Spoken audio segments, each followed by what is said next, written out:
Texas! He's a 10. I choose this family.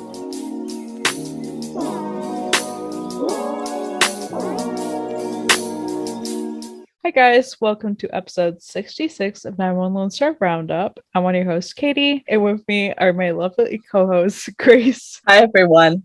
And EJ. Hey everybody. Today we will be talking about the season 3 finale of Lone Star titled A Bright and Cloudless Morning. There's a whole lot to talk about. Per usual, so many things. Don't even want to go there. So many things. So many things. So let's get to it. So we basically start out kind of where we left off, but also like we got like kind of background because we see Max talking to the group about like their algorithm. Nobody cares about that. That's how I'm gonna say about that. Like he's just talking to them, whatever. And then we Also, he's such an ass.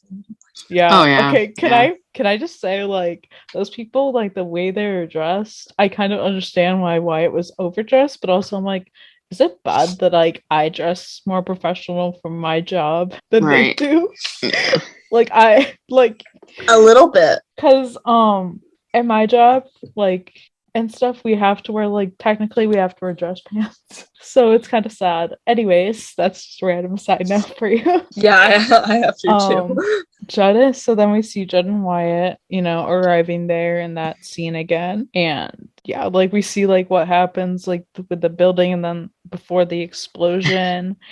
So we originally thought that Judd was in the elevator the whole time and he would be in a contained situation. But honestly, the way things turned out, I don't know, it might have been better that he wasn't there. I'm thinking. But that's what we kind of thought after seeing the promo. And so Judd like makes it out of the elevator and he kind of tries to pass the secretary. Oh wait, he does. And she's like, you can't go in there. He's like, oh, it'll only take a second. When he has his mind set on something. Yeah.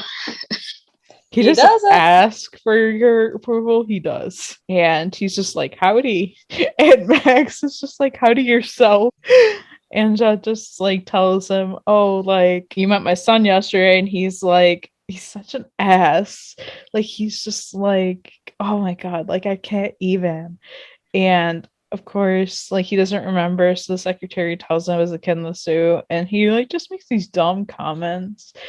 And it's like, oh, this is great. And like I get to meet his dad too. This is too good. Like, shut up. Yeah, he was really being a sarcastic. You remind me of my dad. I hate my dad. Yeah, that was so stupid. I was just gonna bitch slap the dude anyway. Yeah, honestly, I wanted to slap him so bad. But like Judd explains how it was his fault that he messed up the interview since he sent him in there in a monkey suit, and he says how like brilliant Wyatt is and like he's a kind kid. He's valedictorian of his class. He's graduating next week. And Judd wants to see if Max would give Wyatt another shot, and he says how like Judd reminds him of his dad, and Judd's like, oh, and he's just like, I hate my dad. And it's like, shut up. Judd doesn't like you much either. It was just like Judd was speaking very like calmly, professionally. Just he kept his head on him, and this guy was just being an ass. Like, the heck? Which I know in the one episode they had said that he was like one of the first, like the youngest person to like make $1 million or something, like millions or something like that. So he's got to be like, I don't know what the word is right now. Young folk, stuck up CEO. I don't know. That's probably more closely what I was trying to go for, but yeah, like stuck up. So yeah, and basically full of himself. Yeah. Full, yeah, exactly that too. All the words. Wrong. Yeah, and so then he basically tells Judd to get his giant crutches and leave. Otherwise, he's gonna call security, and it's like, security's a little busy. Mm-hmm. Security's a little tied up right now. Well, and one thing that really frosted my cookie with this scene was the guy used the word cripple to describe Judd. I hate it. It wasn't in this scene. It wasn't in this scene, but it was in one of the one's in like probably in a few minutes. And that made me so mad too. Like that's not something you say. Exactly. That's an unacceptable word. And I'm just like, my grandma would say that word. I'm like, Grandma, you can't use that word. Like they're like, not and I'm like, okay. Grandma, that's not really acceptable to say anymore. You can't do that. And she's like, you can say disabled temporarily. Like, or you could just crippled is not. You have a broken leg. There, it takes Right. a couple seconds longer, but it's a lot nicer. Yeah. So yeah, he basically tells him to get his giant crushes and get out of there. Blah blah blah. And then the explosion happens, and like, yeah, I'm not very nice. Part of me did hope he died.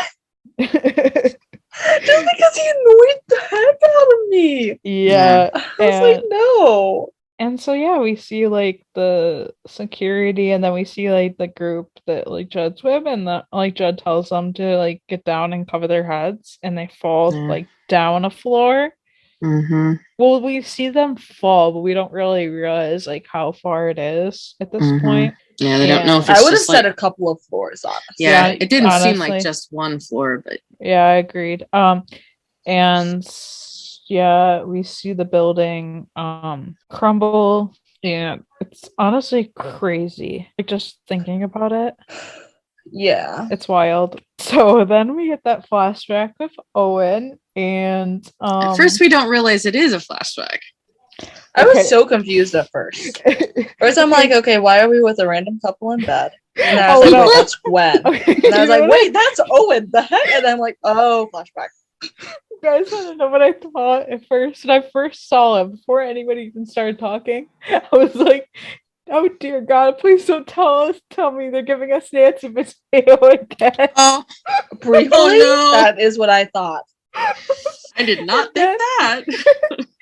I did, but then I banished the thought. And then when he started talking, I was like, oh, that's Owen. And I was like, damn, he moves up fast. Yeah. So yeah, it's Owen and Gwen, 9/11. Like the morning of, and a lot of people are like, ew. But I'm like, honestly, this is less bad than like anything they showed in version. Yeah. I actually was okay with it. I didn't mind it. Season 2, no thank you. I still have that clear picture of exactly how I woke up, when I woke up, and what I was doing that day.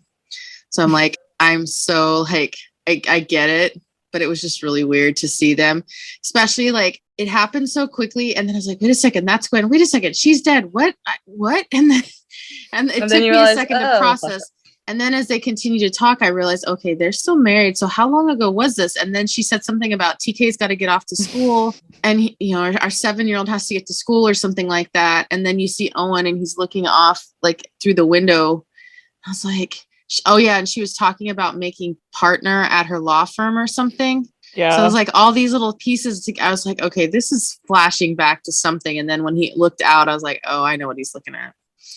Or looking out towards. Yeah, I kind of guessed immediately that this was 9/11, just simply, only because I already sort of knew that they were dealing with 9/11 in this episode. Same. Or not dealing with, but like having flashbacks towards. And again, it makes a lot of sense considering the catastrophe that happened and parallels. So yeah. I did, after I pieced it was them together and that was a flashback, then I was like, oh, it was a little odd though. Yeah. Not in a bad way. It was just odd. Yeah, it was. Yeah. But also it makes me a little sad for like young them. Right. There's so many questions out of the scene that need to be answered. Okay, how old were they when they had TK? I just need to know that. Like, can you just tell us that, please? Season 4, please. Yeah. I mean, we know that, like, Owen is supposedly mid-50s now. About maybe early 50s, I don't know. So we can assume he was late 20s. That's my assumption, at least. But we don't have exact ages for anybody, really, on that. We kind of know TK's age. We really don't know how much span of time has happened since, like, his... so we know he was 26 in season 1, so I'm assuming he's like 28 now.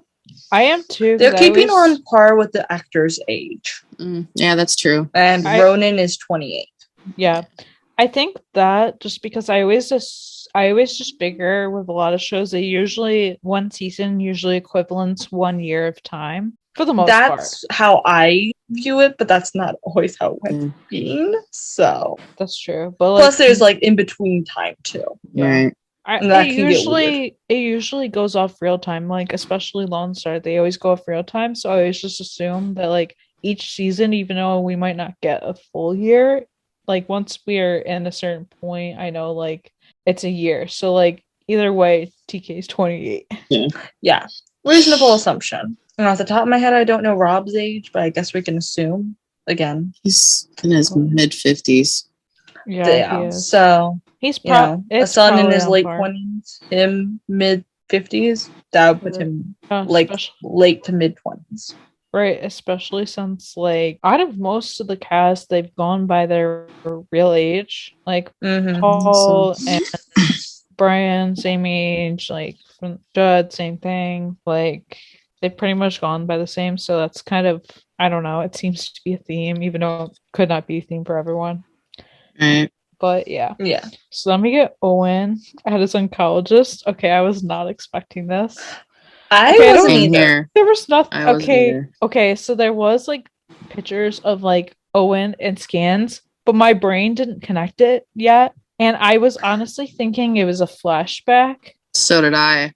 Because I was like, wait, what if this was like years before or something? I don't know. That's just what I was thinking. What if this was like a health scan, after 9/11? Yeah, exactly. Yeah, I'd heard something about a health scare, but I knew nothing else. Right. Me not being on social media much anymore. Genuinely, I did not expect this at all. I really had nothing to base this off of. Because literally all I really knew about the health scare was seeing someone say that they're glad it turned out to be nothing. Right, yeah. So that's all I knew about the health scare before I watched it. Yeah. So he gets a CT scan and it shows a mass. So like his doctor's trying to walk him through that. Like it doesn't mean it's cancer again, but like they should biopsy it. And like obviously Owen, understandably so, is zoning out on the news. And she's like, "Did you hear what I said?" And he's like, "Yeah, CT scan, mass, lung." And Owen just like, "I thought you got all of it." And the doctor's just like, yeah, we did. Like we don't know what this is. It could be anything. And like they don't know if it's cancer, but they should biopsy. And she's like, "So I'd like to do that today." And Owen's just like, "Okay, yeah." Yeah, I mean, they do. Then there are times you get all of it. Yeah, it comes back. That's what happened to my mom. Well, and it's pretty common. Like I initially I was surprised to see Owen back at his doctor, but then when I saw what they had done, I'm like, okay, that makes sense. Because most cancer patients, even after you finish treatment, you are checked like every 3 to 6 months for the first couple years. Right. So I was like, okay, this makes sense that he's doing like his like 6 month or whatever, his 6 month year checkup and scans and whatnot. Yeah, and later when he was talking to Tommy, he was like, "I didn't even know she was still my oncologist," and I thought that was a little odd because I was like, aren't you supposed to get scans every once in a while?" Right. So I thought, like, I'm sure he does, but that doesn't mean that like he considers her as much his oncologist as the oncologist I check up with on occasion. I don't know if that makes any sense, but no, I get that. He could honestly just go to his like primary, maybe not go to her. I don't know. Who knows? Then we get the other strand. TK. The other strand. Telling a story. Well, telling like, what happened with him and Carlos. They got into a fight. And I find this scene, like they released this scene before the episode aired, and it was so funny. I love it. So like TK's just like, "I walked into the loft. Carlos is sitting at the counter, cool as a breeze. Paul is just like, which is the man's resting state." Yep. So true. Yep. It's true. And Nancy's like, and that's like literally me when anybody tells me a story. And like, get on your with it. foot is. And then TK's like, and he was updating his will. And Nancy's like, was he taking you out of it? And TK's like, what? No. You guys don't think that it's morbid that he was just sitting there with his last will and testament like it was Sudoku? I mean, I didn't even know he had a will. So then we got into this stupid fight because now he's on me because I don't have a will. And then everyone else is like, you don't have a You don't have a will. will? Which I'm like, if I'm being honest, he's the last person I would expect to not have a will in that sort of job. A, he almost dies all the time. B, he knows the dangers of the job. That's kind of what you do. You go into a dangerous TK? job and like you make a will. And I love danger. Paul's response. He's like, bro, we risk our lives every day, but it's just sound financial planning. And TK's response to that's like, all right, now you sound like Carlos. Okay, but even before that, Mateo would just be like, hold up, you don't have a will? Okay, why does Mateo have a will, but TK doesn't? I mean, I understand why TK Good doesn't. question. I would expect it to be the other way around. Because TK, no, yeah, but TK wouldn't, but I'm also like, I would picture Mateo also wouldn't. Yeah. I don't know. It's just like, it's ironically funny. Mm-hmm. And like, it was quite fun. And TK's like, you do? You do? Yeah. And Mateo's like, yeah. And then, Paul's just like, bro, we risk our lives every day. And TK's like, you sound like Carlos. And then Marjan's like, TK, anybody on this planet should have a will, it's you. And TK's like, me? And Nancy's like, yeah, you, near-death experience guy. You're the NDE MVP. Do you remember when you got hypothermia saving that kid? And Marjan's just like, or when you got shot by the other kid? And Mateo's like, bro, maybe you should stay away from kids. And then TK's like, no, you guys don't get it. The only reason I survived those close calls is because I don't have a will. And Marsha's just like, because that makes sense. And TK's like, I'm serious. And Owen's behind TK at this point, so he's obviously hearing this at this point. And TK's just like, once I sign the dotted line, that's it. The Grim Reaper is gonna collect his due. Mateo's like, good God, that is dark. And Nancy's like, it's kind of mental. I don't know. Just when people use that term, I kind of don't like that. I don't like the term mental. It really rubs me. Not to say I've never used it, but like I don't particularly like it, so I try not to. Like, why couldn't you just say like that's crazy? Like, I feel like that's worse. Okay. Like, I didn't like that. Like he was definitely going for like the whole mentality thing. Like, oh, your mentality. If you don't think you're gonna die, you won't die. Like that's bullshit. Yeah. But, okay. I don't know. Then Owen's like, it's idiotic. Death isn't a credit card debt. It's a part of life and a hazard of this job. You can't cheat it, so stop acting like a child and get your act together. And TK's face when he said that. Yeah. Like, dang, Dad just called me out. Yeah. I feel like he can relate though, so I feel like that's why that all happened. And I was kind of expecting to hear that like he didn't have like a will till after 9/11 or something, which is stupid because he would have had a wife and a kid. So like you should, but like I kind of expected to hear something like that. I mean, he was married to Gwen at that point. She was a lawyer. I could imagine they had a will by the time they got married. Yeah. Even if she's drunk on him at 10. She did. If he didn't already have one of his own will, she made sure they did. Yeah. I love that whole scene. Like, I could literally, that's one of the scenes in this episode I watched over and over. It's funny. I love it because like it's so typical. Like TK, yep, doesn't have a will. Yep, that makes sense. Again, he's the one I would not have expected to have. Actually, the only person I would have expected to not have a will is Mateo. Honestly. I don't know. I feel like he's such an avoider that like he that's wouldn't. Fair. So that's the only reason why. But I would also suspect that Mateo would be the same way. But I feel like Mateo always surprises us with random things. Not always best, but yes. So then we get Owen at his office after this whole thing, and like obviously he's upset And like that's kind of also why he was probably at like saying what he is because of the news he got, even though he doesn't know what it is. But honestly, like not knowing what the heck it is worse.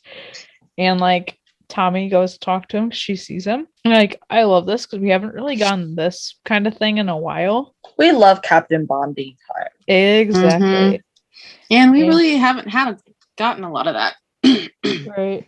Yeah. And she like asks him if everything's okay. He's like, not really. And he tells her about the potential cancer, and he says how like, you know, his plan was to tell TK and like be candid about his self status, but that's always been a weak spot, which, you know, 104 when he told him about, or when he TK found out about the cancer. We all know that because he had found those pills. And you know, Owen didn't tell him, but he told him he needed a will and he should grow up and stop acting like a child. And Tommy's just like, that's not terrible advice.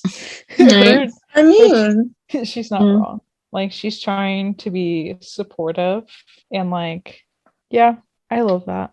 And so then we get, I guess, our disaster stuff because Wyatt calls 911. And I was trying to like figure out like who he was talking to before we actually saw who it was, and it was Bree. And I was like, okay, that's very interesting because I feel like she's always just been at the call center, but we've never seen her take one call. Like, it's always either Grace or, yeah, honestly, it's either Grace or somebody random and they just don't show them at all. And I was like, okay, this is interesting.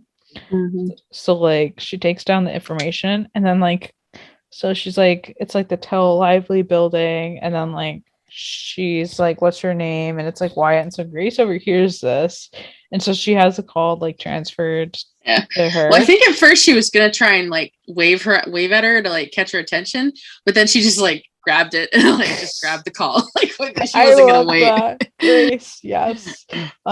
Yeah. And like, so she talks to Wyatt, and like he's okay, but like Judd's inside, and like it's like, oh no. And like, yes, flashing back to the pilot, but also not really as bad, just because like at least this time she can like actually talk to him after the accident happens and stuff, which, you know, we get. Well, we'll get there. So then we get Judd like after the collapse, and like his poor leg. Yeah. Poor guy. And he's been struggling.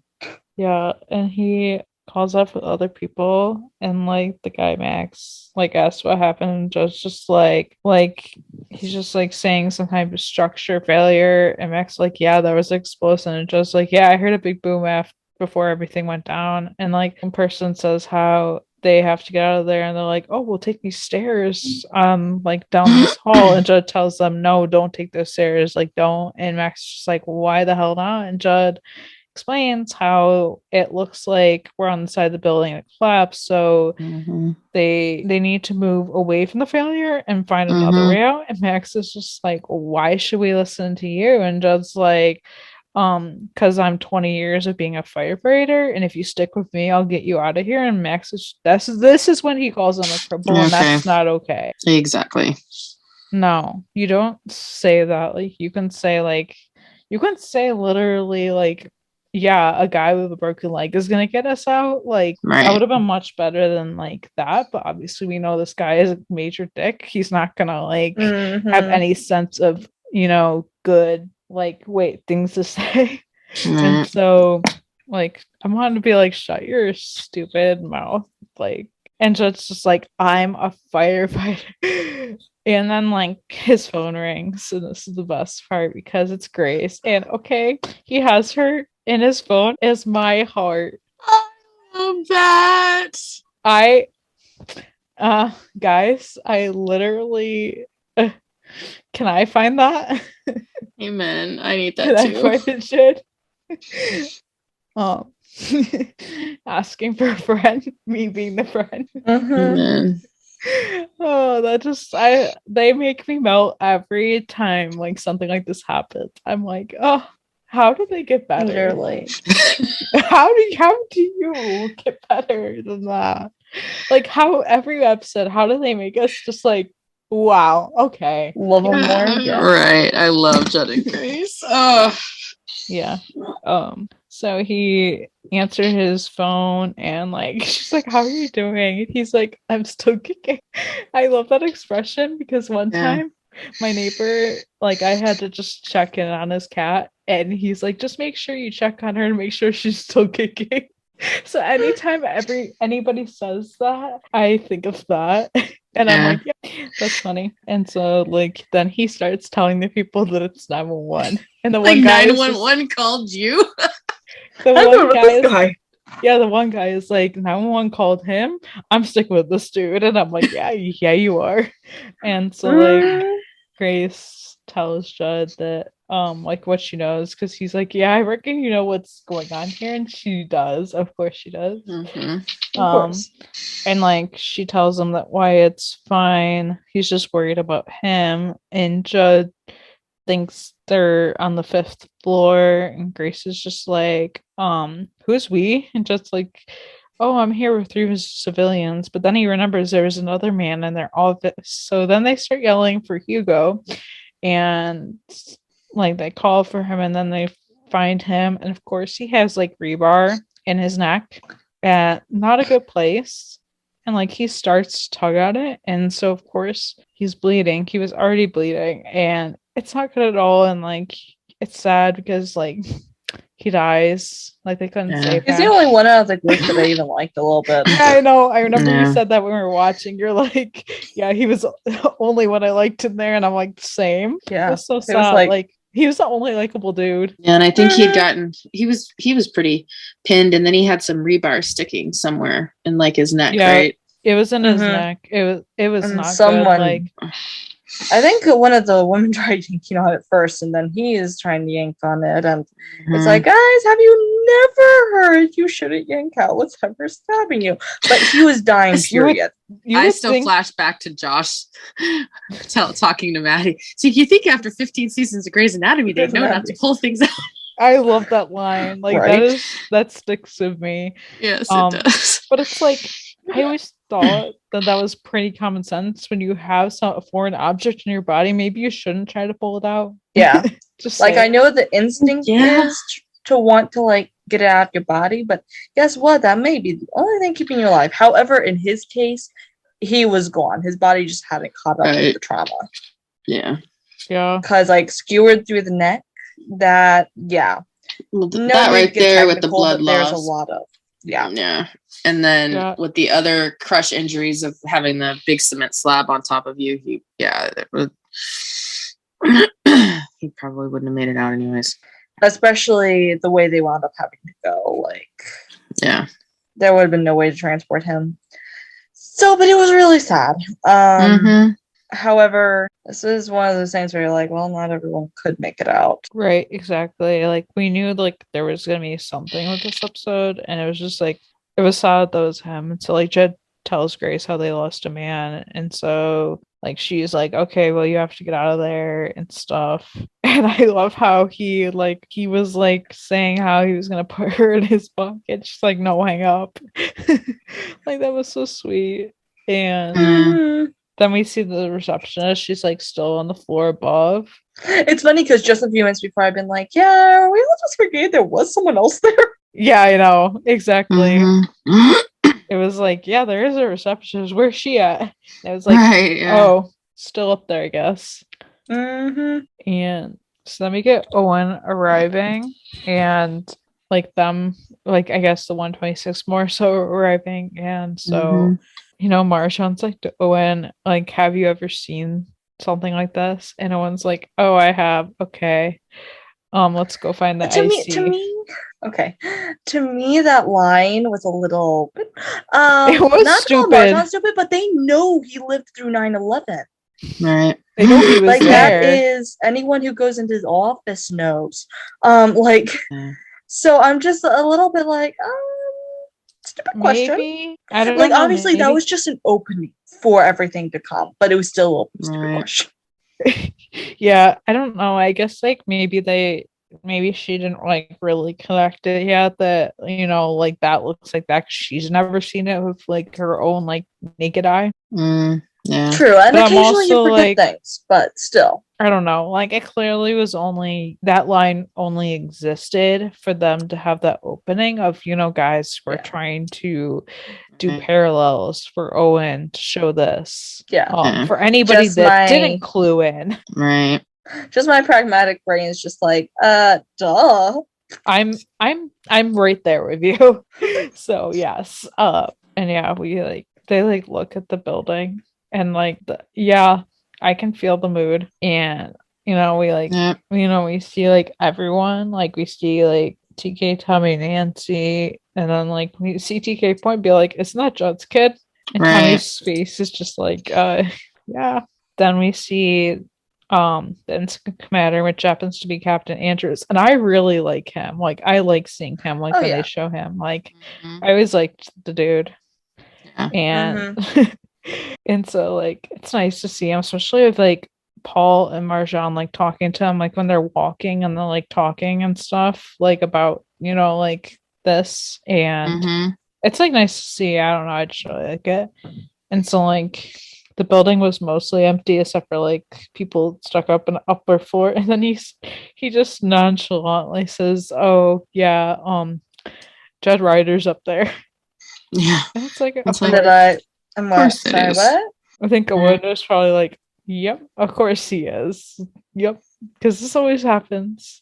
And honestly, when weeks before this episode aired and the synopsis for this episode came out, it was one of the 126 in this building. A lot of people are I think it's Marjan. I think it's Carlos. Don't ask me why Carlos. I don't know. People were saying that. I love you guys, but Carlos is not part of the 126. He is a police officer who happens to be dating a member of the 126. We don't know what the building is, and we just know whoever was going to be in the building got stuck in the building before this disaster happened. It has nothing to do with their status and what they do. So yes, but I'm also guys, I don't think it's Carlos.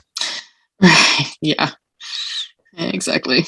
Theories are always crazy. Yeah, they are. So then Grace, when she's talking to Judd, she connects Owen to the call, and so she's pulling up the building plans and asking Owen about the damage, and he says how the lobby's gone, and just different things, and where they should go. They wanted Judd to go down 5 flights of stairs. Yeah, that wouldn't have worked. And it was I think it was 300 feet to get to this stairwell. It's just yeah, and you can tell Judd is already in pain thinking about that. He's already in pain in general, but it's even more pain thinking about that. And so Owen mentions how there's some roof garden that's only a 2 flight, and he's can you handle that? And Judd's just 2 is better than 5, which that would be me too, because 2 is way better than 5. Yeah. And then Judd he starts telling the others that the building's about to go, you go ahead. And so then it really starts to go. So then of course Max, and I think he wanted one of the other dude to help him, but the girl was I'm stronger than you, I can handle it. Right. Oh yeah. Honestly, I liked her after that. Oh, I liked her. Yeah, she was awesome. Yeah, definitely. And so, and he is just Judd's oh, I hope you can give my son another chance. And he just says if it wasn't for you, we'd be dead from smoke inhalation. And he's he's already got the job and he's been promoted twice or something like that. Yeah. And it's okay, in that moment I'm okay, I still think you're a major ass, but at least you're making up slightly for it. The ass that he was acting before wouldn't have hesitated to have left Judd behind. And so I'm just amazed that he's acting slightly less like an ass right now. Even if I still do think he is one. Right. But hey, we'll take small miracles. Right. If he had gone left behind in the fire, I think he would have experienced the hellfire of Grace. Oh yeah. Oh yeah. Yeah, for sure. She's just like, I'm sorry, you did that husband. You left my husband behind? Yeah, exactly. Do you value your life? I love that. Yeah, exactly. So then we get Tommy talking to Wyatt and poor kid.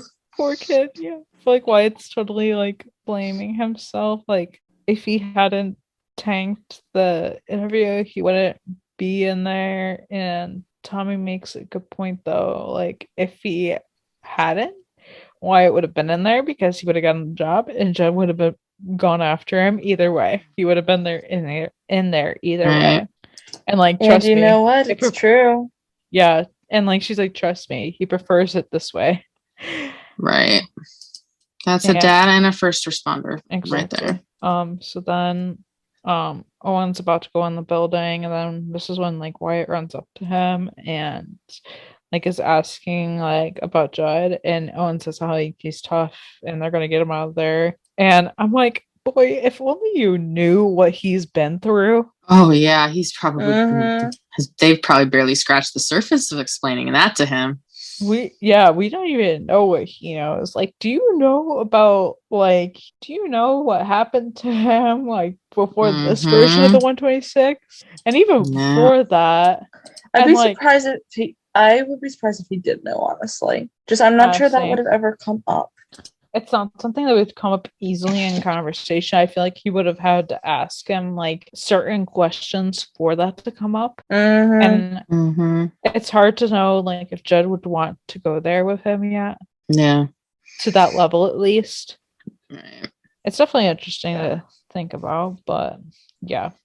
And then like Owen's just like wondering about like the gas or whatever. Like if being shut off because the 122 shut it off in the street, and like Owen sees a gas company truck and he wonders about it, and like Wyatt tells him how he like saw him and the security guard go in before the explosion. It's like, did they ever come out?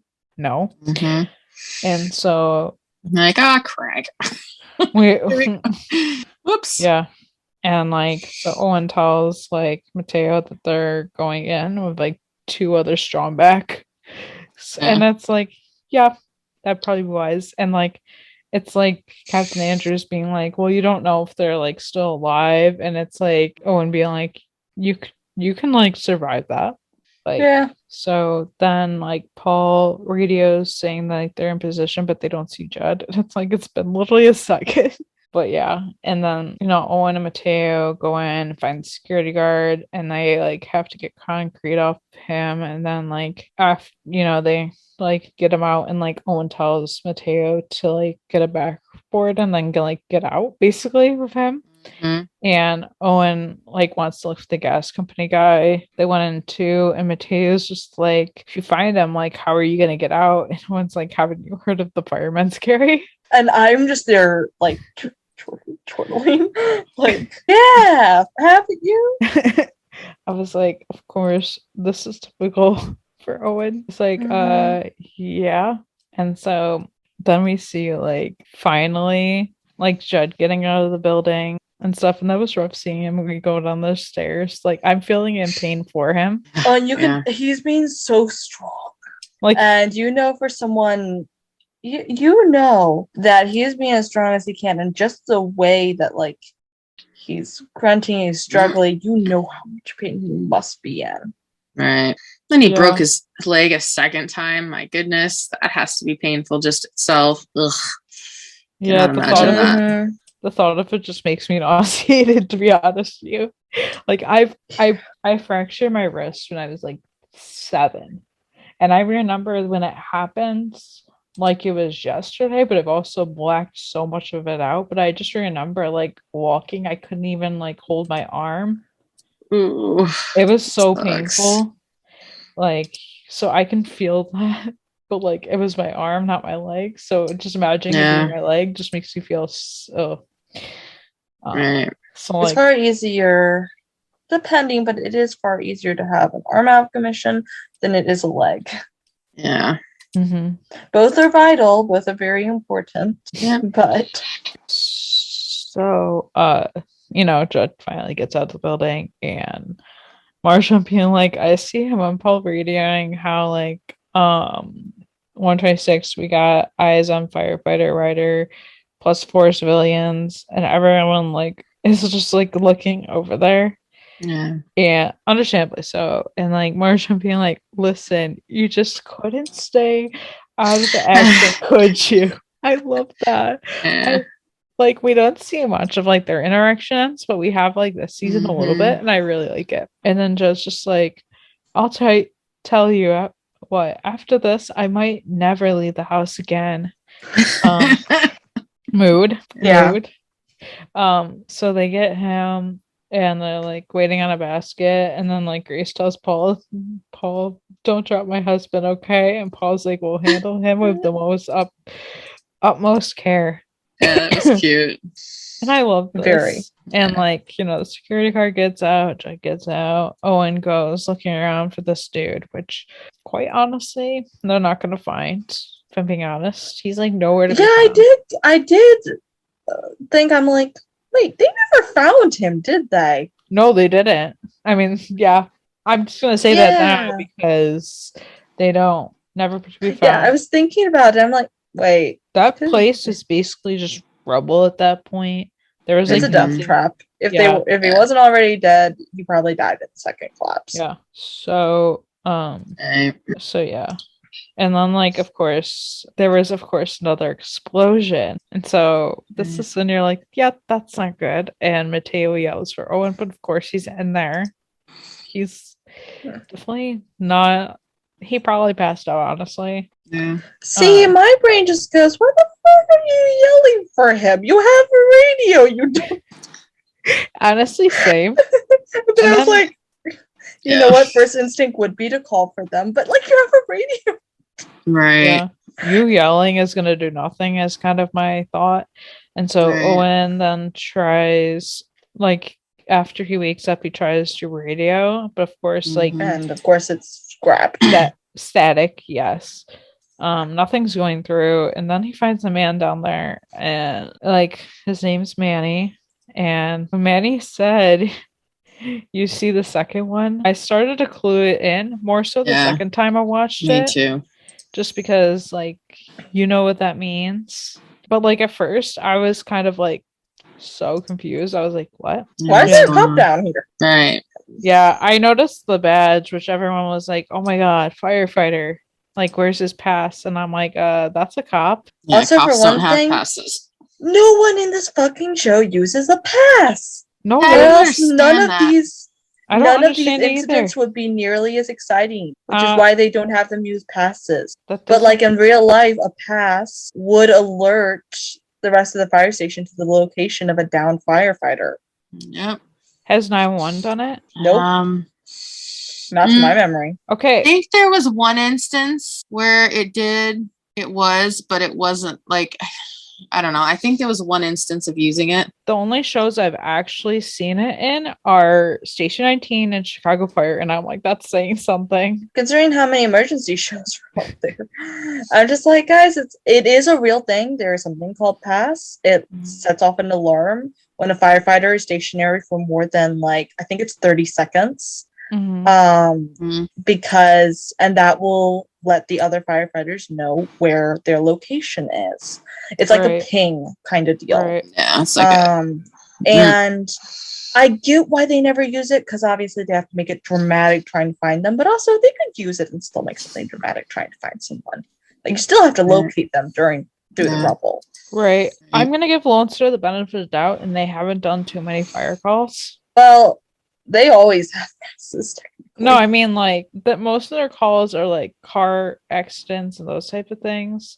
They've hardly done. So I'm gonna give them benefit of the doubt in that sense. Obviously, like if they're in like some type of building like this, obviously, it should be used. And we've only had a few occasions where that should have been used. Again, where someone gets trapped. So let's say Paul, Owen a couple times, because remember in the tornado episode when he went on for the kids, that's the first one that sticks out to me. Yeah, there are just a bunch of times where it should have happened. Obviously it didn't. My nitpicky self is just pass. But no, guys, they're not just going to use pass for one character. That's not how it works. Yeah. And like Owen tries to make noises for them to hear him, but it's like, they're not gonna hear him. So he's like talking to this dude Manny, and he's like, "Oh, you've ever been married?" And he's like, "Yeah, I." He says he had a wife, and then like she asks about like, "Do you have kids?" And he's like, "Yeah, Emma's 36, and Maya, I guess she'll be 28 next month." So it's like, okay, yeah. And like Owen still's not clued in, but he's just like, "What's your secret? You don't look old enough to have kids that old." And then he then says how they were 16 and 8 when I died. So then you're like, oh. And like Owen's just like says how like, like we were in like the towers together. He like figures out he's not NYPD and that kind of stuff. And so like Owen's hallucinating this dude, basically. Yeah. So he kind of figures, oh, I must be like bleeding out somewhere else. And like, because I don't know, this whole scene, like, it gave me chills, like, thinking about this whole situation, because Manny mentions how, like, it only lasted 29 minutes, but Owen lasted, like, 20 years down here, like, if he did the math right. And it's like, well, yeah. But then, like, like, it's, like, a hard thing to get over, and, like, Manny keeps saying how Owen needs to let go and move on from that day. And he asks him why he keeps coming back, and Owen says he doesn't. It must have been on his mind because he thought his cancer might be back. And like Owen says how like 3,000 people died that day, but it was way more, thousands more. It's a tough statistic. That's so true. So many first responders and people that were there that day have died because of all the toxins that they got exposed to when they were helping clear the rubble. Yeah, because did you guys hear that the last surviving canine rescuer had to be put down? No, I didn't hear that. Yeah, I just heard it yesterday. Yeah, I saw it on Facebook, and such a snow face, and obviously by this point over 20 years old, so that's crazy. Like, that's a long life for a dog. This was a no, it is. I feel like you hardly ever hear dogs being that old. Like cats, of course, but like dogs, no. But like my heart broke to see it, but that was definitely relevant in this. Like, last survivor of her canine unit that went out. Oh, that's so just like this whole thing, like. It was like, I don't know, it's just like, it's crazy, like just thinking about this, and like, and then of course we get like the collapse, which was obviously trying to like show what happened like on 9/11. And and like Owen then wakes up in the hospital, so he thinks he does, because he doesn't actually, he's still hallucinating. And Marjan's just like, but that's later, actually. Yeah. So Marjan's like, welcome back, Cap. And Paul's like, we weren't sure if we were gonna get a chance to see you again, man. And Tiki's like, scare the hell out of his dad. Carlos is just like, we're all pretty worried, and Grace is how like everyone was praying for him. Tommy's like, that's right. And Judd's like, I need to pull through. And Mateo's like, he says the same thing. The back of the like, this gave me a headache. Yeah, no, it did. One. Yeah. Oh, because you were making a comment, I think, when we were watching it about the haziness of that scene. The haziness, the lighting. Yeah. I'll put all my thoughts on all of that like after we get through talking about this, but like the thing was the way they had the like rapid succession dialogue one after the other, just it read like a really bad fiction. Just the ones that have people talking and no real interactions, just like discussion, and they're using every word they can, like exclaim, worry, declare. Those anyway. I didn't mind it, except for the fact that people were there that I was like, this is kind of random. Like Nancy, all she has to say is like, he did say that. Like, I'm sorry, but that means nothing. Yeah, it was just weird. It was like Marjan, Paul, TK, Carlos, even Grace, like Tommy, Judd, Mateo. I understand that. Okay, there's only one less person, but like Yeah. Guys, it was just weird. She had nothing to give. And then of course, I went to ask about Manny and they're like, who? Yeah. Mhm. So if you didn't figure out that he was a hallucination, well, this whole thing is hallucination, now you know. And of course we see him talking to Gwen and Right.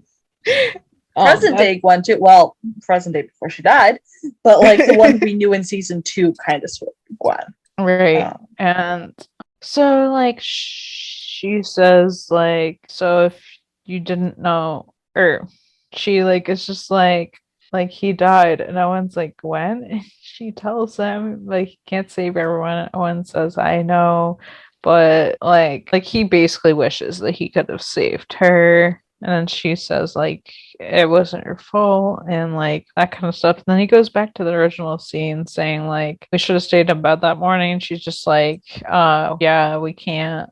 The world wouldn't let us stay in bed, and like you can't preserve a perfect moment, that kind of stuff. And Owen like basically repeats like that. And I got major flashbacks when Gwen told him he needs to go forward, not back. That was TK's whole coma was like screaming at me. Like that was a major like parallel. Yeah. Like her screaming at him, especially like you need to go forward, not back. I was like triggered just a little bit. And Owen actually wakes up like at the collapse, and like everyone's there. Well, not everyone, but like firefighter People wise, that should be there. Firefighter wise, but TK's there too, and I love. Of course, he wasn't going to stay behind. Right. TK wouldn't be. Nah, I'm a paramedic now. I don't do that. He would go in. We all know that, and I loved it. Like I loved being a paramedic, but just seeing the chance for him to like do that. I've seen him like in action. Agreed. Me too. So I have mixed feelings about the entirety of this scene, and I was telling you girls about them when we watched, but for like listeners' sake, I like the background we got on 9/11. I thought the whole deal with Manny and everything that was like, super sad. For me, the way the story was told, everything, it was just really confusing and muddling. I know it was supposed to be, but it was kind of in the way that I didn't enjoy it as much as I wish I could have. Like to me, TK's version was a lot better, like told. This just it had me doubting my own damn reality, and I'm not a big fan of that. Like, wait, TK's coma or TK's? No, not TK anything. This one. I what I'm saying is I enjoyed TK's like coma, being told to go forward rather than to go back kind of thing much better than I liked this back and forth doubt reality, doubt your own sanity. Bullshit that happened. Like I'm not definitely threw you off for sure. I'm not saying it was bad. No, I agree. I'm not saying it was good. It was just something I didn't enjoy as much. And so it kind of I liked, at this point in time, I'm like, I like the episode. This is just not something that made me love it. Right. Yeah. It wasn't like, that's fair. Great. Owen needs to move on. But I think I told you guys at the time, I wanted this in like an Owen Begins. I agree. And this was the place to fit stuff in, like background of 9/11, but I don't think they fit in as well. To me, they should have left it for like a Begins episode, because to me they just didn't execute it right, and that's bad because this is the perfect time to have executed it. So I don't know, my whole feeling's muddled, and then when they bring him out, what's the freaking music? God! It's like funeral choir music. Yeah, that was creepy. We didn't even get to that part yet, but the music ruined the vibe. It wasn't. So like TK says how like yells how he's alive, but then the music starts and you're like, what the fuck is this? And I was like, it's sure not making me feel like he's alive with that kind of music. They could have used any other like slow I think we could all go through our playlist right now and find 20 songs that would have been better. It sounded like cathedral funeral music. And I'm It like, was bad. Yeah. It was real not. bad. It was overwhelming. What they needed was like a soft, maybe like flute in the background. Yes. Or the scene was too intense to have that intensity of the music. And they just again threw off the entire vibe. Yeah. And so what the fuck was that? Yeah. And here's the thing, they never split their music choices like that. So like that's a little sad. It makes me wonder. Oh, go ahead, Katie. I want to have a wordy conversation with the person that picked that song because that was a mistake. That was a mistake. I want to have a discussion with the music team, and I was like, really? They must have gotten a new person to do the music on this one because it's totally different than any of the other episodes. Just that song. All the other music in this episode, I actually like as usual. Like all the other ones were good, but like this scene, I think they were just shooting for some vibe, and I don't even know what. I think they were trying to go for like angel voices or some shit, which doesn't make it like sound any more like he's alive. I can think of songs that were already used in the show that would have been better. Like they could have, like, you know, in the crossover when like they get Owen and Hen out, like that music. I remember that vibe. Oh yeah. Similar, or like have just some like nice Saving Grace, or not have some nice bass music, like really low, setting a somber tone, but not necessarily funeral, just bass music, or a flute, a whistle, my brain's going into Celtic music here, but like I could just let me loose on there, and I could have done a lot better. I know. I think we all could have. Oh, okay. So, knowing me, I probably would have put like an Irish reel or something in there, but I'd have been totally fine with that. As long as it didn't give this vibe, I can't complain because this was awful. So that's just my general. The reason I just went in like that. That's just my general vibe. I wasn't a huge fan of how it was done, and I had mixed feelings. But I don't dislike it. The only thing I didn't mind about this, if we take out the music, like the music doesn't exist. I did like how like Owen saw like the 126, then like he saw like people he worked with the 252. I liked that, but the music just really messed the scene up. Like the second that started, I was just like, it really just makes you think about that rather than like you know, it doesn't let you focus on what you should be focusing on. You're just like, what the heck? Right. You know, I just had a thought come to mind, and I would need to listen to that music again. But a thought that came to mind was a lot of the times on celebration, like, or anniversaries of 9/11, they'll do like a requiem or something, like a requiem service. So I'd want to listen to that again and see if they were trying to incorporate like they might have been, honestly. It still was not a great vibe. I wish there was a million other places they could have put that. If that was like save it for the begins. Yeah, I have thoughts on that. But that did come to mind because I was thinking when I was like 8, it was the 10th anniversary of 9/11, and I remember that I went to Requiem service because I was born the winter after 9/11. Right. My mom was pregnant with me. So you were born the year I graduated high school. That's so I find that funny. I think it's funny. It's just crazy. It's a little funny. Yeah. No, but so but like I just have a memory from being a kid. So I would want to listen, and I'd want to look up what song they put in, because now that would be my only explanation for why they put that in. Otherwise, they just were going for a vibe and overshot it. I could slightly excuse the missed vibe if they were trying to do something like that, even if it still didn't work, because there was symbolism in there. But I repeat, it didn't work. So then Owen wakes up at the hospital with TK by his side, and like so back to TK, that. And like so like. Owen smiles a bit. He's like, "Hey, son," and TK's just like so like relieved and happy. And he's like, "Hey, Dad, how are you feeling?" He's like a building fell on him. Like, yeah. Too soon, bro. Too soon. TK chuckles a little bit, and he's like, "I told you were indestructible." And he's like, "I take after my son. Did everyone get out okay?" And TK says how like Judd broke his leg, but he'll be okay, and how many people they saved. Like we saved a lot of people. And I'm just like, that's good. And TK mentions how they found something else, and he's like, who did? And it's like TK being like the doctors when they were examining you, and Owen knows like it's Spanozoan. And TK's like, you knew? And he's like, for a while, I wish I knew why they told you. And TK's like, you gave me your medical proxy when you went in for surgery, remember? And he's like, what's going on, Dad? And Owen says how like they did a biopsy, but it could be a number of things. It doesn't necessarily mean the cancer's back, but TK's like, but it might be. And Owen's like, it might be. And TK's like, well, I can't do this again, Dad. And Owen's like, pretty sure I'm the one doing it again, son.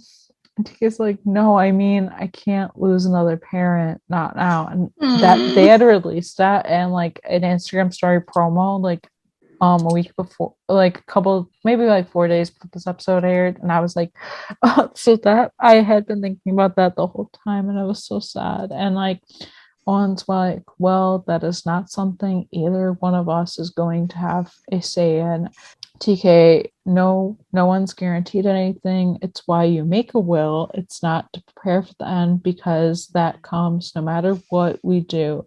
It's so the moment is taken care of so we can live in this one, because that's all any of us have. And I just like seeing TK and Owen, even if they needed to cry. Yes. I was so glad it was on. See, part of me is sad Owen did get a chance this time to talk to TK, because technically he hadn't known for as long as he had. Right. I know they say a while in here, but I don't think it's actually. I think it's only been a couple days. I'm honestly unsure like how much time it's been. It's hard to tell, but I'm also like, it doesn't seem like it's been too long, but who knows, honestly. Like I wish wouldn't have been able to tell TK that himself. And they never touch on this, but just of course this whole thing was hard for TK too, because he was 7 and he heard about his dad being trapped in the tower. And so I can only imagine he's getting some flashbacks too. To being a little kid, not being able to go in and help his dad, except this time he is able to go help him to some degree. But uncertain fate. So I wouldn't be surprised if they were having, if it's not just Owen who was having some throwbacks to that day. Right. Yeah. Which I think is why we get what we get next. No, it definitely led to that. So then we get the best scene of the episode. Excuse me, best scene ever. So Carlos. Period. Katie, I don't know how you held that telling us. I wanted to so bad, but I wanted to see your guys' reactions, so I couldn't tell you guys. And I debated on like screen recording on my laptop, because I could have done that rather than being like, can you guys record this? Because then I would have been like, you guys would know why line you were right. And like after you would have known I screen recorded anyways. I mean, I would have told you anyways, but I didn't. I wish I did though. I wish, because our reactions were quite something. Yeah, it was. I'm just something. Like, anyway. And I recorded my own reaction. Right. So Carlos in bed. TK's not sleeping. Carlos is. TK's staring at Carlos as he sleeps, and starts running his fingers through Carlos's hair, and he's like whispering like, Carlos. Carlos rolls over and he's like still asleep, which mood. TK keeps like he's running his fingers through his hair, and like yeah, I love that for them. And so he starts like trying to shake him and wake him up, and he's like, Carlos, baby. And Carlos finally springs up and is like, what? Do you smell smoke? And TK's like, no. And Carlos is like, is the lizard back? That got me. That was but it's so Carlos. He's like so scarred from that. And the fire. All his triggers, guys. All his triggers. And so he's like, hey. He's like, hey, no, there's no lizard. Hey, everything's okay, relax. And Carlos is like, I was relaxing. What's going on? And then he's like, why'd you wake me up, dude? Right. And TK's like, TK's just like so like I don't even know how to describe his mood, but he's just like, I'm ready to make my will. I'm pretty sure that is the last thing Carlos expected to be woken up for. Oh yeah. I think Carlos had to kill him because he's just like, you're ready to make your will? And TK's like, I'm ready to make my will. And Carlos is like TK's like, And Carlos is like at 3:18 in the morning and TK's like, yeah, I don't want to waste another minute. And Carlos is like, you think you can survive until dawn? I mean, you put it off this long. It's like a little bit. And TK's like, it'll be easy because I leave everything to my husband. And when he said that, and my brain just went, what did you say? First off, it was very hot hearing him say husband. Like, that made me very happy. Like, my Carlos heart is very happy. Yes. And so Carlos is just Carlos like, huh? What? Huh? And TK's just like, marry me. And Carlos is like, TK. And TK's just like, baby, I'm serious. Let's get married. And Carlos is just like, yeah, TK, we've had a pretty dramatic week. Like, and like TK's just like, this isn't drama. Which I can understand where Carlos is coming from, thinking like, oh, is TK saying this out of everything that's gone on in the last week, like, you know, like, or is this deeper meaning? Right, because of Owen. Yeah, I understand that. Like, yeah. And TK says this isn't drama. It's not drama. It's love, the kind of that you can't get away from. And maybe my life has been scarred with loss, and at times it felt inescapable, but that's the risk of love, right? For the first time in my life, the love that I feel is indefinitely more powerful than the fear of losing it, and every moment that we're not married is a wasted moment. And baby, we only get so many, and every day. And Carlos is just like, Tyler, can I say yes now? Can I say yes now? Like, and TK's just like, I sure hope so. And Carlos he's like, then yes, 1,000 times yes. And like, when I first watched this, I was like, I clued in to like the tears falling on his face the first time. People were like, you can hardly see it. No, you can see it. No, you can fully see it. Like, I have watched that so many times. There's no doubt you can see tears coming off Rasmus' face. And then, you know, they like, when they lean their heads into each other and like kiss. Oh my god, that was so adorable. And just like everything about kiss. And it's like, you're not saying yes so you can go back to sleep, right? And Carlos is like, I mean, maybe. And they kiss and fall back in bed. And my heart, the freak out. Like, oh my god, it's happening. This is not a drill. It's real. We finally just picture papers going all over the place. Feathers from burst pillows. It's like running around in a circle. Guys, we finally got a bed scene, and we got like TK running his fingers through we got a proposal, we got a bed scene, we got like cuddliness, we got heart to heart. We got it all in one. We've always said we wanted a morning one, but I'll take a night one. I'll take it anytime. Technically, it's 3:18 in the morning, which is 3:18 the episode. And also, the parallel for me is like in 3:13 when Carl said like if TK needed to talk, he could just roll over. At 3 a.m. he could just roll over. TK rolled over. I'm like, if you want to roll over and say that again, I mean, I'd be fine with that too. This was amazing. I'm just picturing though them waking up and Carl's just looking at him going like, I didn't do that right. Right. Yeah. And she can just be like, you really weren't saying that just so you could go back to bed, right? I absolutely love this proposal, and I don't think it ever could have been better. Like, I love this. I love that it was TK, which I could have taken either of them, but I especially love it was TK because I always thought it would be, but I'm so happy. I wasn't sure, but like, I don't know. I liked it was TK because I don't know, it was like his turn to like, you know, kind of like, you know, do something, I guess. Like, it was his turn to make the move, and I loved it. Right. And it was just everything. Like, it wasn't like, it was no grand gesture. It was just TK being TK. And I loved it. Like, I don't know what words to put in it because honestly, I'm still speechless. Like 4 days later, I think for me it's really big because like I think Carlos would have proposed a long time ago, but I think he was waiting for TK to feel like he was in the right spot, and this is TK making that, which also shows that TK has gotten over what happened to him in the pilot. Because I mean, think about it, in 102, 103, when Carlos said this isn't a marriage proposal, TK, and he like totally shut down. right? So to see how far he's grown from this, it makes sense that TK is the one that proposes, and it was totally them. Like it proves like you don't need this fancy event, you don't need this fancy dinner to just propose to somebody that you love. Like if it's true, like meaningful love, it's not going to matter how it happens, right? It's, so. Yeah, and I liked it was just them. It was just like it was a random like middle of the night moment, but that's what I love about it. Like I love everything about it. Like this is the scene. When I reacted to that, I was like, best Carlos scene ever. Yeah. Yep. Yepper and yep. Mm-hmm. Like this knocks everything out of the park. Yeah. Yes, absolutely. Carlos.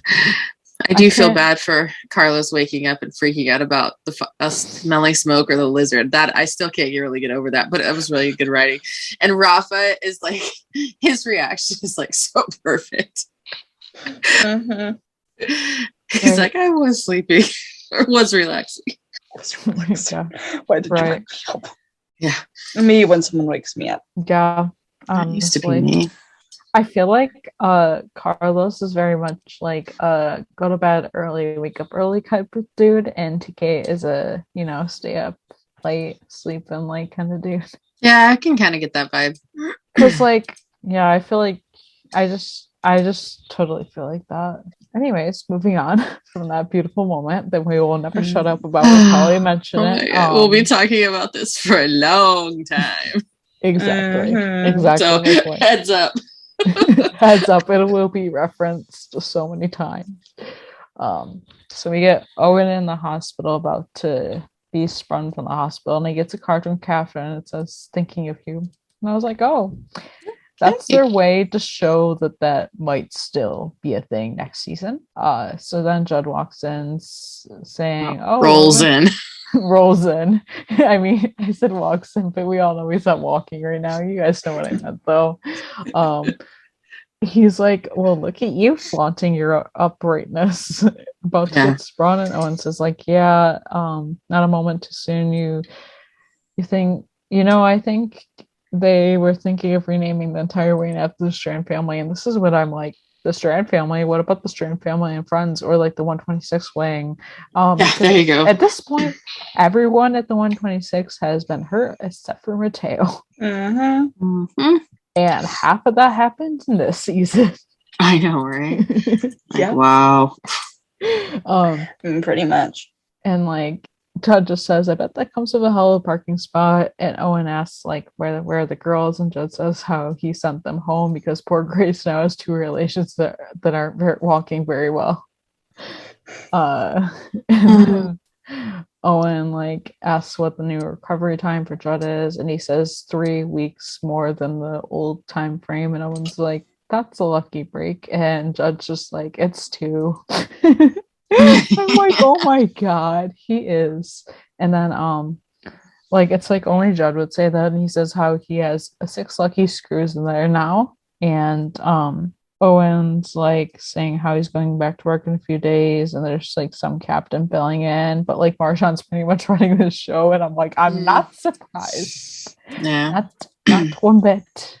And Judd says how like the captain will be happy when Owen gets back, and it's like, of course, if Marshawn's running the show. I can only picture that. I kind of wish we saw that, even though right. just only slightly wish, because I don't know. That's just that. And Owen like tells Judd that like when the day comes, like he wants him to take over, and he's already given the department his recommendation. Like the 126 is his It's his house. It always has been, and like Judd appreciates that. And it's like, I like this because we always said like we wanted Judd to become captain Right. If eventually. anything ever happened, yeah. So, if Owen decides to retire, go off and become a hippie, like Owen will go back to where he was in the beginning of this season. Pretty much, probably. Who knows? Yeah, I liked this because it's like it's something we've always talked about, and like to have it like confirmed that they would do that is like just nice. So back to Tarlos. Looking fine as always. The spread, and when we were watching this, I was like, "Where was our invite?" I know, right? I'd come for a charcuterie board like that. Like Tarlos podcast. Just say. And so TK's just like, do we make a speech? And Carlos is like, we could. And TK's like, something heartfelt, thanking them for being there for us. And Carlos is like, sounds good. And TK's like, or we could just put a ring on your finger and you could ask them, does this make you look engaged? I thought that was so funny. Like, I love so that. good. That's what TK would do if Carlos proposed to him, but Carlos is does this not make me look that engaged? Carlos, that's not Carlos's vibe. That's TK's vibe. Yes, I would do that. I would do that then because yeah. So then Carlos is just like staring at TK like no. And Carlos is like, let's stick with heartfelt, okay? And TK's like, okay. And so then of course, you know, I love like every moment we get with them. And so then people start to arrive. Marsha and Paul arrive, which yes, love them. And I love them hugging, and then Paul's just like to TK, you look good, baby boy. Aww. I didn't catch that. I heard you look good. I didn't hear the rest of it. Yeah. And like even like the subtitles and pick it up, but I'm like, yeah, that was said. And it's like so typical because that's like literally that's happened before in a sense. And Marjan says like, oh, the spread, like wow. And Paul is just like, it's amazing, like what a spread, like that's just brought up so many times. But yes, I mean yes. And like they see more of it, and Marjan's just like, this looks amazing. And they ask about Nancy Mateo, and we don't care about that, but they were making it in the car and they missed the elevator, blah blah blah. We don't care. Well, I'm just glad we never saw it. All we had to do was hear one sentence about it in the entire episode. Exactly. And if we have to hear something, then I'm glad it was cut to that. Yeah. So then TK, like once everyone comes in, like they try to make a speech. So TK's just like, guys, we're happy that you're with us today. And Mateo interrupts you, yeah, to get that beat down coming your way. And Carlos is just like, actually, before we start, and it's like Paul is assessing the situation. I know last episode we were like, what happened to his thing? Like what's Paul's doing his thing. He's doing his thing, and life feels right again. So TK and Carlos start holding hands, and Carlos is just like, we just wanted to say that you guys have just been and Paul's like, hold up, is this whatever that cheese is? Taleggio cheese. I've never heard of it, so I've never heard of it either. Yeah, and Marshawn's like, is this Wagyu salami? And Carlos is like, it is, in fact. But I just wanted to say that you guys have been. then like TK just starts smiling because like they're trying to talk but they can't. And Paul's like, no, something's going on here. TK's whispering, heartfelt speech. And Nancy's like, guys, that's champagne. And Marjan's like, no, it's sparkling cider. And Paul's like, because TK doesn't drink. But there's going to be a toast. Yeah, but there's going to be a toast, is what Nancy says. And like he and Carlos are just like, and Marjan's like, no way. And her face is like the first one, and Paul's like the same way because they're figuring it out first, which I love that. I love that they were the first ones. And TK's smile is just like, yes way. And Marjan's excitement and Paul's is just like, yes way. And Nancy's like, oh my god. And Carlos is just like, yes way too. And their excitement and like them smiling, and then Marjan's like, oh my god. And like Mateo's looking around, he's like, okay, I'm a little lost here. He would be. And they're all like, like Mateo engaged. They're all like, they're engaged. And Mateo, it's like, Mateo, sweetie, read the room. Yeah. Yeah. And then so then Mateo's like, no way, and they all start cheering, and it's like, I love this. Like, a lot of people when they saw this, they're like, okay, Tika and Carlos definitely proposed, but if we don't see it, I'm gonna be mad. And I'm like, do you guys really think that if they actually get engaged, they won't show it? Yeah. Like, it's such a huge moment. Yeah. We'd riot. We riot, just like if they Besides, didn't. that would just be an utterly stupid move on their part. Yeah, exactly. Especially, Ronan and Rafa would riot first before we did. Yeah. That's a very fair statement. They are the leaders of our pack, kind of.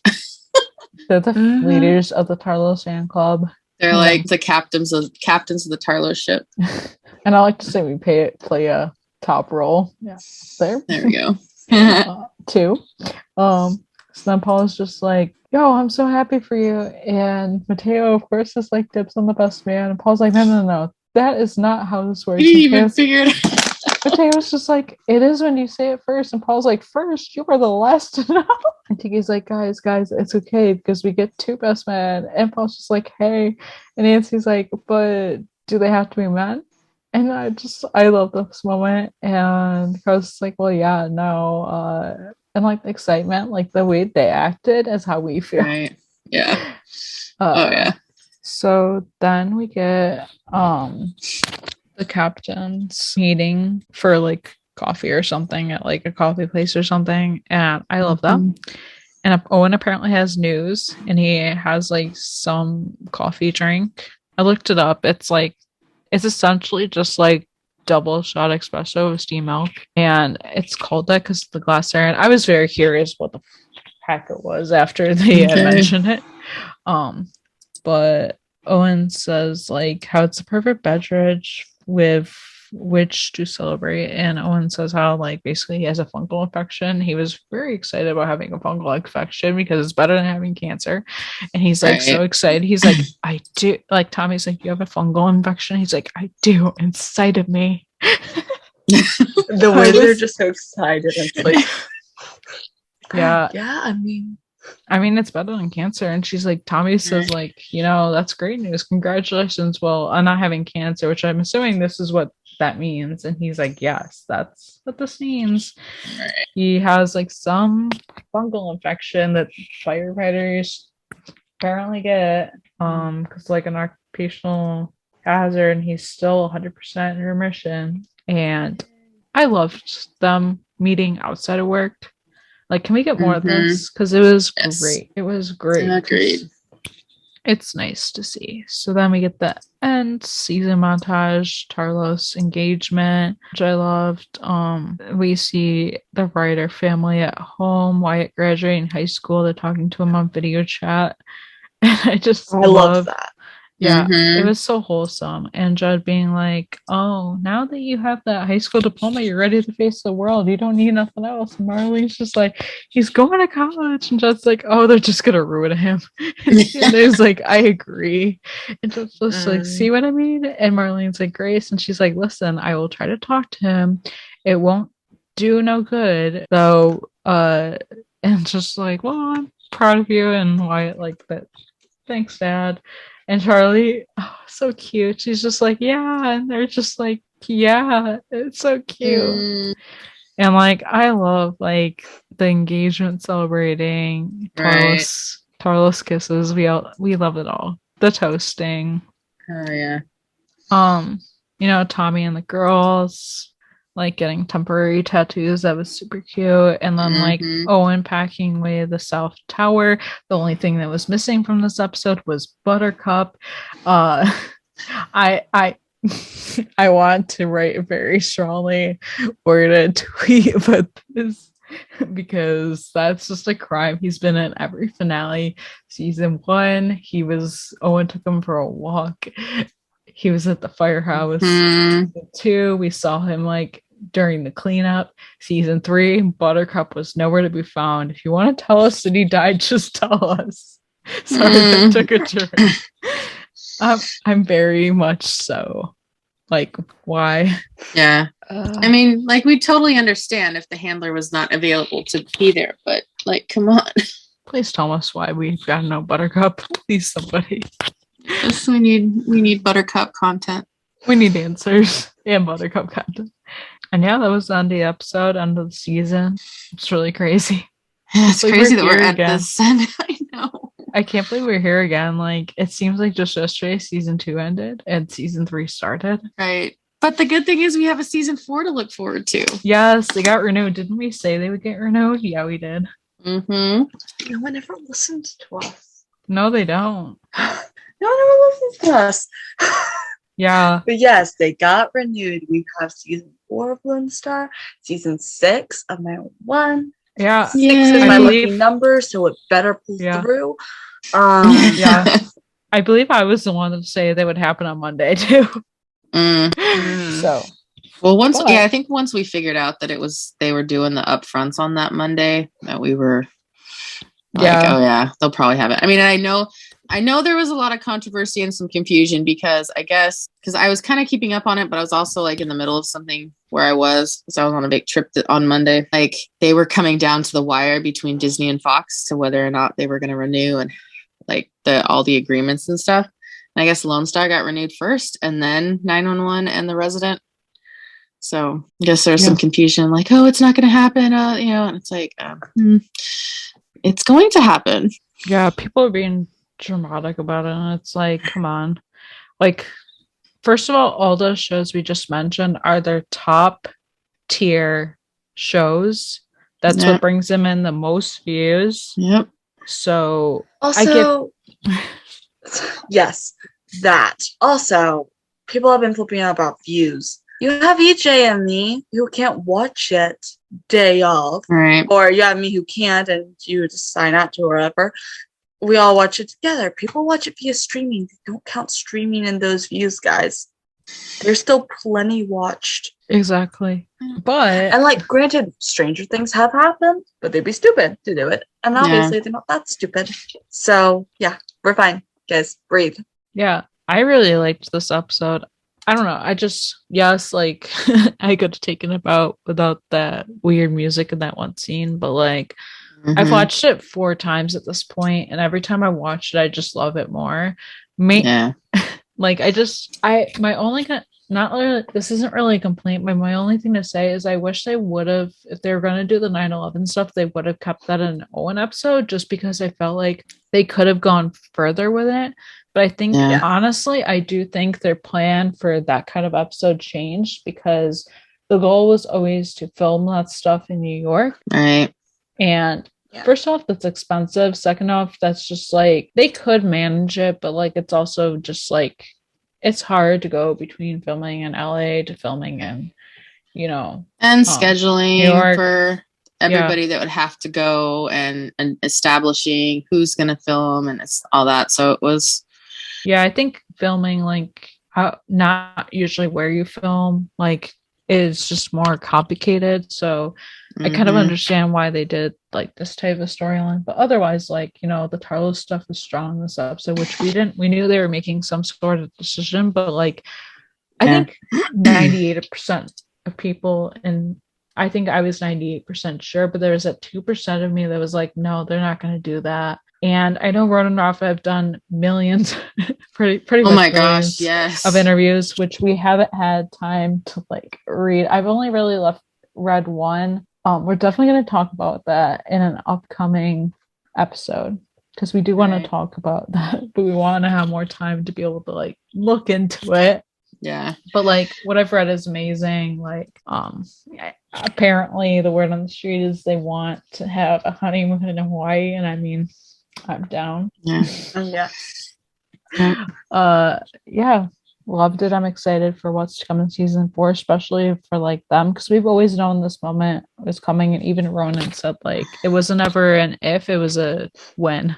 Right. I know a lot of people were a little concerned at the beginning of the season, but like we talked about kind of in the episode, this, talking about it through it, we don't know exactly how long season, like the whole episode, like time frame wise, like this could have been a year, this could have been 9 months or something. So they've come a long way in this season, TK and Carlos. And this was like the right step, I think, for them. And, and every couple is going to have hiccups and issues along the way, but, they're committed to each other, and I think this is just a great step for them. This is probably one of my favorite episodes from this season. Yeah, I definitely the most exciting for me was the Tarlos engagement. I was like, oh my god, this is awesome. This is like what we've wanted for so long. Yeah, for sure. Yeah. I mean, I knew all along that they would probably get engaged at the end of this season. I will say the only thing that made me doubt it was I wasn't sure they were going to fit it in with the breakup as well this season. However, if they had done the breakup any differently, they couldn't have pulled it off. But because they did how they did, they pulled it off beautifully. And so, yeah. I mean, was the episode itself my favorite? No, though I loved it. That scene was my favorite. Of like all Lone Star, pretty much all 911. Move over police station scene. There's another number one. Oh, all I gotta say everything else. Yeah, all I gotta say is the season's ranking is gonna be tough. Oh, yes. It is. But like, yeah, I liked this. I liked this episode. I loved the scene. That's basically, where I'm at. I'm excited to see what happens next. And I don't know how much we're going to see, like, wedding planning wise or anything. I don't know when we're picking back up. I don't picture that they're going to be in a hurry for the wedding, though. So, I hope they aren't, because they so often make people in a hurry for weddings. Unless they're going to break them up. Like, you come into a show, people have been engaged for, like, 3 years, and they break them up for a while.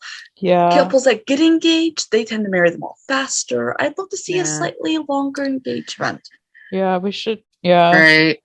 Well, and I know there's with how they did it last year, where the amount of time between the end of season 2 and the beginning of season 3 was about the same time frame in the show. So I would not be surprised if we come back to season 4 season 4 with a wedding plan, like in the next couple of episodes, like the first few episodes of the season, like they do the big, like if they're going to kind of continue along with their track of doing like a big disaster type episode in the beginning of the season, then, have their wedding plan to be around that would be interesting. Oh gosh. I'm terrified because can we leave TK alone for the rest of a while? Because stop hurting him. I don't like TK getting hurt every season. I can't take it. It's a buck move. It is a buck move. That's what I mean. Can we move aside? And I'm trying to remember if Buck's been hurt this season. I literally don't remember. Not really. Yeah, they played off him a little bit. They decided to hurt Eddie this season. Pretty much. Okay with that. And I am too. No, everyone stop. Like, let's stop making TK Buck extra prone. Like, we don't need that. I want them to lay off him this next season, just simply because we've had way too much. Yeah. Way too much. Yeah. So I hope so. I know they tend to hurt someone every season, but like there are other people there. Give someone else a turn. Give Cloudless a turn. Not long term, because we do need that wedding done. But anyway. Good point. Do you think it's going to happen during the beginning or at the middle or like the end? Because me personally, I think the wedding. Because I know what you just said, EJ, but part of me feels like they're either going to make it a mid-season thing or a finale kind of deal. I don't really think it's going to go through the whole finale. I don't really think they're going to wait that long. Traditionally, couples tend to be only engaged for about a year to 2 years at most before they get married, depending on how big they do their ceremony and where they're having it. So I don't really see them being, especially with what TK said in the proposal about how he's like, he wants to get married. So it doesn't even sound like he wants to have a long engagement. He wants to get married. Any time that we're not married is a wasted moment. I just smiled thinking about them wearing rings soon. Yeah. Yes. Oh my god. They're gonna call me fiance soon. Fiance. I like husband slightly better, but fiance. It's gonna be a phase, like we're gonna get the fiance stuff. We're gonna love that, and then we're gonna get husband. I will never get used to hearing that. It's everything. I was thinking, I think I like this finale better than last season's, but season 1 would probably be my middle. Yeah. I just I can see that. yeah, just because I don't know. That's how I feel. Either way. I'm just gonna say episode wise favorites. This one, 13, probably like 8, 7, and then I count 1 through 4 as one episode, if I'm being honest. I'd agree. Fan thoughts. We got so many, and we won't be able, for the first time ever, we won't be able to go through all of them. Oh, that's a bummer. So I apologize, guys, but most people just have the same consensus. It's like, loved this because like Tegan and Carlos are engaged. It's like, oh my god, they're engaged. Honestly, it was an amazing episode despite the pet lighting the proposal scene. I didn't honestly think it was that bad. Like, it honestly was raw, and I'd rather have raw than artificial. Like, that's just how I look at it. There were so many happy moments. I audibly gasped. But the new engagement, I have multiple song ideas for potential wedding videos overall. It was amazing. Amazing, incredible. One stuff confused me, but when we finally got to see TK and Carlos to marry him, it was truly beautiful. I mean, yeah, it was early in the morning, but it was a beautiful moment. And the fact that they both had tears in their eyes was beautiful. A lot of people said how it was like full circle, which yes. I possibly might screenshot these longer ones and post them on their story because they are like very well written, but we don't have time to read through all of them. Unfortunately, we got like a lot more than we usually do, which understandably so. Carlos is engaged, and we're grateful for everyone who shared. Of course, always. And like, it's been nice to like hear, like, we've done fan thoughts pretty much. I don't know how long we've done it, but for a while. So it's always nice, and especially now, like, I feel like more people are watching in season 3, so we're getting more and more. So Lone Star season is over. Yeah. That means, like, we always tend to take. I mean, last year we did take a break, and we all need a break, and stuff. So we're only gonna do like 3 more episodes. Then we're gonna take our hiatus until some point in the fall. We'll kind of reevaluate then, how much, when we want to start, and that kind of stuff. What we'll do, that kind of stuff. But yeah. Keep an eye on our socials, our Discord. Definitely. We'll let you guys know when we're coming back. But yeah, we're all just gonna go enjoy our summer a little bit. Right. You guys do that too. Of course, you still got 3 episodes from us. Right. And I think it's, it's important too, because we don't have a huge amount of 911 content right now. So I know closer to like talk about.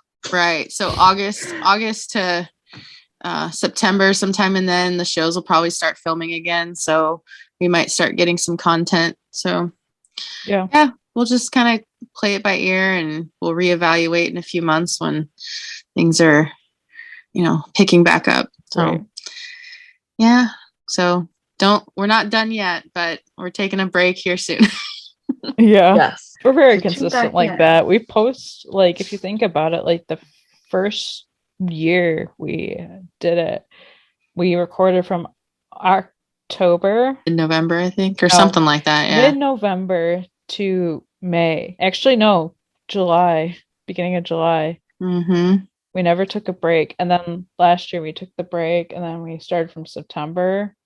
And we didn't post every week in fall, but like we posted a lot considerably.